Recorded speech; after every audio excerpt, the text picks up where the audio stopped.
एक सुंदर सी कन्या अनामिका कॉलेज में अपना ग्रेजुएशन पूरा करती है, तभी उसकी मुलाकात एक लड़के राहुल से होती है। राहुल भी बहुत स्मार्ट और माता पिता का आज्ञाकारी बेटा है। दोनों एक दूसरे को पसंद करने लगते हैं। दोनों का ग्रेजुएशन पूरा होता है। राहुल अपने शहर में जॉब करने लगता है और लड़की भी एक अच्छी जॉब कर रही है। दोनों ने निर्णय लिया कि अब माता पिता से शादी की बात करने का वक्त आ गया है, लेकिन परेशानी यह है कि दोनों की कास्ट अलग अलग है। अनामिका ब्राह्मण है और राहुल राजपूत। राहुल के समाज में दहेज बहुत जरूरी है, जो कि नगद में होता है। उसके अलावा कई तरह के गिफ्ट्स और गहने की भी मांग की जाती है। राहुल ने अनामिका को यह स्थिति स्पष्ट की और कहा, घर वालों को मनाओ, अगर तुम सभी मांगे पूरी करवाती हो तो मेरे माता पिता तुम्हें पलकों पर बैठाएंगे। अनामिका ने अपने माता पिता से यह बात कही। अनामिका के माता पिता को यह बात पसंद नहीं थी, पर अनामिका की जिद थी कि अगर मुझे दहेज दोगे तो मेरी इज्जत बढ़ेगी।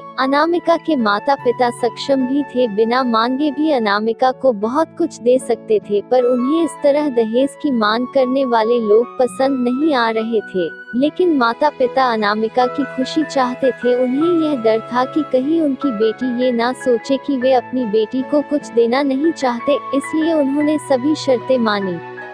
शादी में राहुल को कार, फ्लैट, फर्नीचर के साथ 50 लाख नकद दिए गए। साथ ही अनामिका को गहने भी दिए गए और सभी रिश्तेदारों को गिफ्ट्स और कपड़े भी दिए। शादी बहुत धूमधाम से की गई, कोई कमी नहीं छोड़ी गई।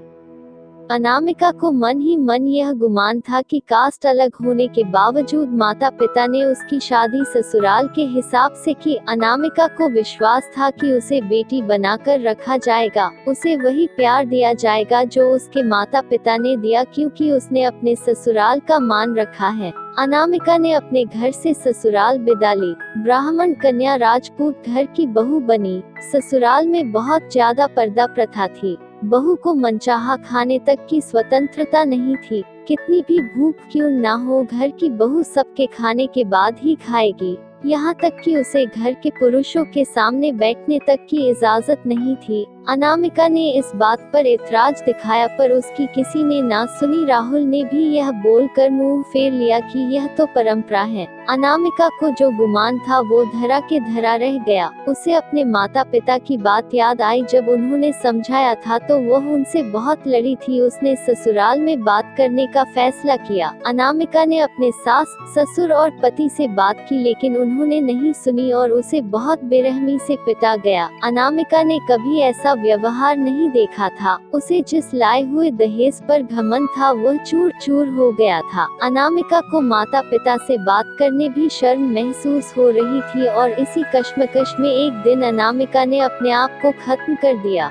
माता पिता को जब यह पता चला तो उन्हें अपनी गलती का एहसास हुआ कि वक्त रहते समझा होता तो बेटी साथ होती। जो लोग दहेज पर बेटे की शादी करते हैं उनकी सोच हर तरह से छोटी होती है। जो बेटे को नीलाम कर सकते हैं वो किसी और की बेटी को कैसे अपनी बेटी बना सकते थे। दहेज कभी खुशियों की चाबी नहीं बन सकता, यह बात सभी को समझनी होगी। इस दहेज प्रथा की कहानी में आपने पढ़ा होगा कि माता पिता ही नहीं, लड़की की सोच भी दहेज को सपोर्ट कर रही थी। कई बार लड़कियों को दहेज का गुमान हो जाता है, पर जो लोग लोभी होते हैं वो कभी अच्छे नहीं हो सकते। यह बात सबको समझने की जरूरत है। कहानियाँ जीवन में बहुत मायने रखती हैं। कई बार बड़ी से बड़ी डिग्री भी ज्ञान नहीं देती और एक छोटी सी कहानी जीवन बदल देती है। शिक्षाप्रद कहानी को आधार बनाकर अपने बच्चों को जीवन का सच्चा ज्ञान दे।